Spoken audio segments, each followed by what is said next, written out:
Hello everyone, I'm Jonathan. I'm Crystal. And this is Garbage Horror Haunt Review 2019, continuing the Houston trip. Now, to pick up where we left off, at this particular juncture in the night, we were not in the best of moods. No.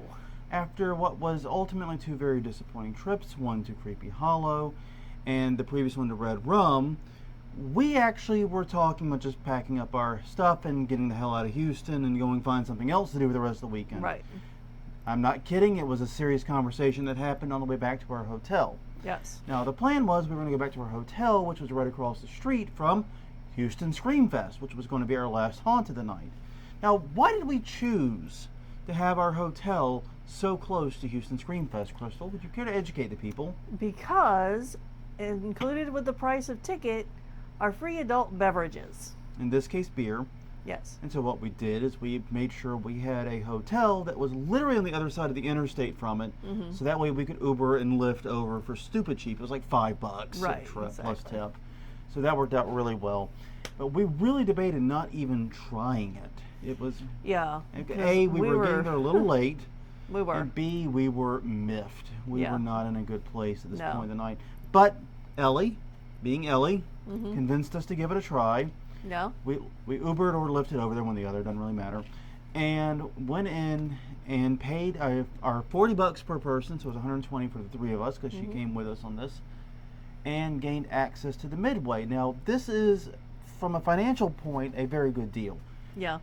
The $40 not only gets you admission to the haunt, Right. it gets you access to the midway, the free beverages, including beers, which is Bud Light and Michelob Ultra. But Right. hey, for free, they taste pretty good. I'm not Yeah. going to lie to you. And also, even though we didn't play with this part ourselves, access to the paintball area. Right. Does not include ammo, No. but it does get you access to the area. So it's a very, very good value from that perspective. Now, I'll say right off the bat, they do something that miffs me. They list 5 attractions on their site, Right. but they are all strung together.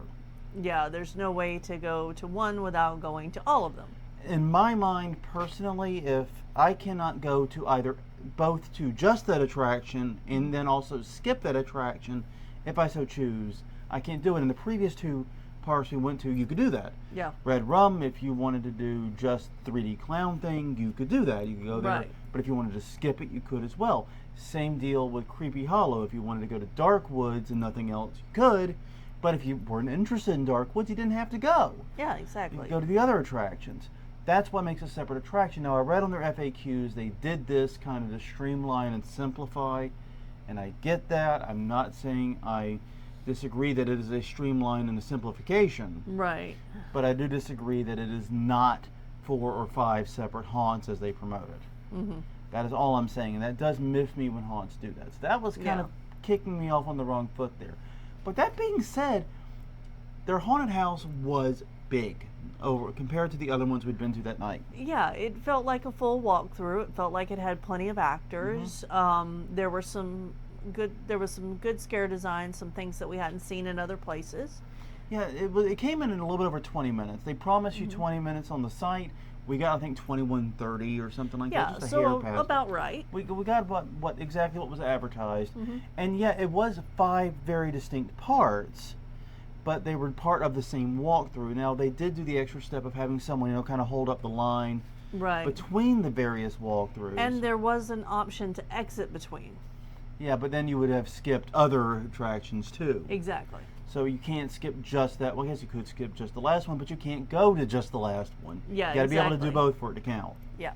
But anyways, they were definitely 5 very, very distinct parts. And even though I'm trying to remember the names of each, even though we just looked it up and went back over them, the long and the short of it is, like I said, they were very distinct. It started with like an asylum sequence, which I would have loved to have been there on paint day when they were applying the paint to the walls, because Yeah. they obviously went a little cuckoo for Cocoa Puffs, is what I'm saying with the paint there.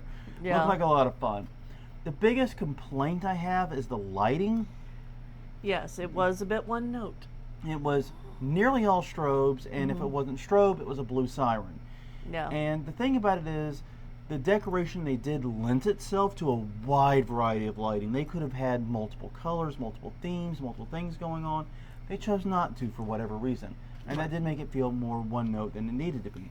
Yeah, it did, because there was definite separation and a different feel to each of the different sections. Yeah, the lighting, I think, was the biggest weakness to my mind. Yeah. The actors were definitely present. There's no part of this felt empty. Like going through the Creepy Hollow and going through Red Rum, even though those were much shorter haunts, significant parts felt empty, felt dead, felt wasted. Right. This, nothing felt completely wasted. There was one hallway I remember in the hospital sequence where you're going down with curtains on either side. Now, in our walkthrough, and I'm assuming every walkthrough is different here on this particular front, so I don't think this is a spoiler. I hope it's not. I'm trying not to do spoilers. Nothing happened, which was a blown opportunity, because I gotta say, this kicked the anxiety to 11. Just knowing that any of these curtains, you can't see through them, and you're trying to, like, peek in and see what the hell's going on. Yeah, no, it was a really good design for tension that type builder. of room. It was, and I definitely am thinking about stealing that if we ever do another hospital scene that would would lend fit, itself. Yeah.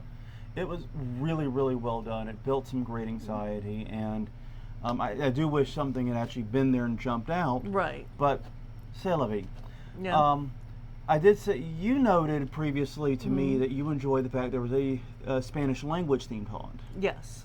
Yes, Casa de la Llorona.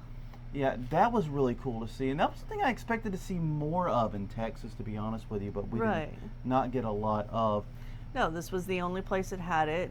If you aren't familiar with the Legend of La Llorona, she is a woman in a white wedding dress who is looking for children, and she takes children and drowns them, I believe, in some of the legends. So they had lots of women that were just screaming out, in Spanish, "Where are my children?" I was able to translate. Yeah. Go Duolingo. Yeah. So yeah, it was a very cool sequence. Yeah. And they sold it too. Yeah, they did. Those actors were really working Yeah. it. I also enjoyed the New Orleans cemetery sequence. I'm a bit down on those in general. Yeah. We live in New Orleans, and that's coming from us living in New Orleans. So I roam through New Orleans cemeteries for fun. Right. Oftentimes, it's a thing. But yeah, the one they had there was actually very well done, very well designed, and those sequences lend themselves to being actor playgrounds, Right. which is clearly what they were doing with it. Yeah. And this was built more with actors in mind than some Yes. of the other haunts at this point that we had been to. Agreed.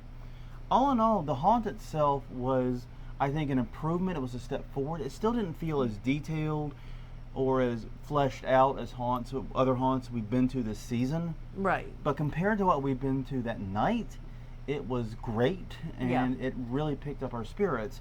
But what I think really drove it home for us, what made the trip worth it, was the midway. Okay, before we get into the midway, I do want to mention that this was also the only haunt of the night that you could go through the haunt multiple times on the same ticket pass. Yes, that's a very valid point. In fact, one thing worth noting is they closed the box office at 11, but we were there at like 11:45 or so. We're running up the night. We're there past 11. Oh, yeah. We were hanging out past 11. Yeah, sorry. We got there at like 10:30. Yeah, we got there at like 10:30 and went yeah. through. But we were there at like 11:45. Yeah. And the owners or managers were wondering, hey, you want to go through the haunt again? Hey, you want to go through the haunt again? Yeah. Doing that to pretty much everyone. Yeah. And I had a hard think about it. I almost did it. But 'cause I was kind of eager to check it out a second time with old eyes on it and see what else I noticed. Opted not to do it because, like I said, the hour was getting late. I was tired. And by that point, I had had far too many of the adult beverages probably to do it reliably. Well, I think it would have been fun for you to go through it by yourself, honestly. Yeah, it would have. I think in that state. And that would have been fine. I wasn't that sloshed by any stretch. I'm exaggerating for effect. Yes. But the point is, yeah, they do let you go through it multiple times on one ticket. Basically, the $40 buys you as admission to the festival, and what you do while you're there is your business. Yeah. And that includes going through the haunt 2 or 3, multiple times, whatever you want to do. Yeah. But it also includes access to the carnival games, which those are pay. Right. But they are almost only a couple of sections themed very well.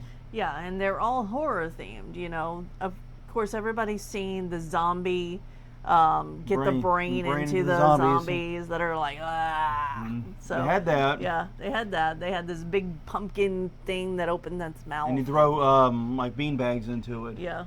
And then you had a skeleton ring toss game. Yeah. That we sucked at.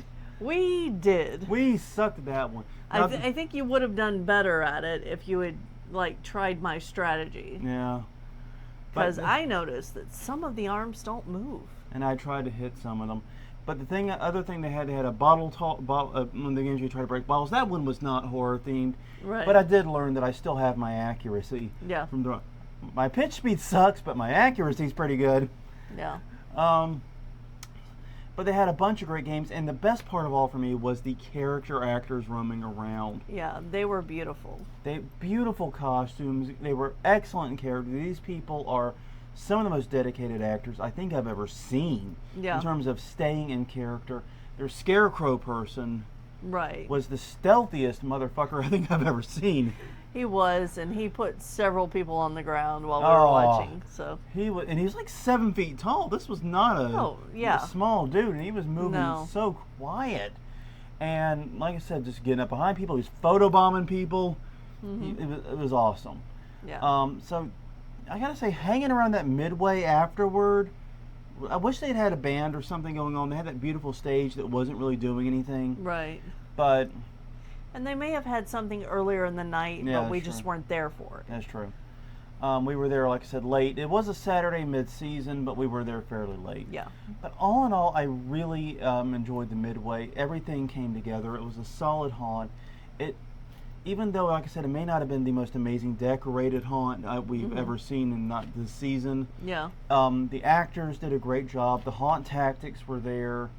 They could definitely do some improvements on the lighting. But it was a fun haunt, and it felt like a full haunt experience, which is kind of weird because 21 minutes, okay, you think about it, Red Rum between the three haunts was about 21 minutes. Yeah.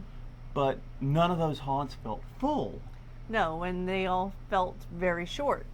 They all felt short because they were short. Yes. And so the one long experience, I guess that's the crazy thing. This long haunt felt tighter than the shorter haunts we'd been going to. Yeah, and it felt like a more full experience. Yeah. So that's something to think about, for people who are thinking about breaking up into lots of small things. Yeah. Because, it may come back to bite you. Yeah, because customers don't put all the small things into one experience. Yeah, and I agree with that. And it's also worth noting that, like I said, there was not a stretch with nothing going on. Right. I think the longest stretch where there was nothing happening and Houston Scream Fest was only a couple of seconds. Where with Red Rum and Creepy Hollow, you regularly had sections that probably went on for a minute or two without any actor interaction, any scares, anything. Yeah. Including mazes.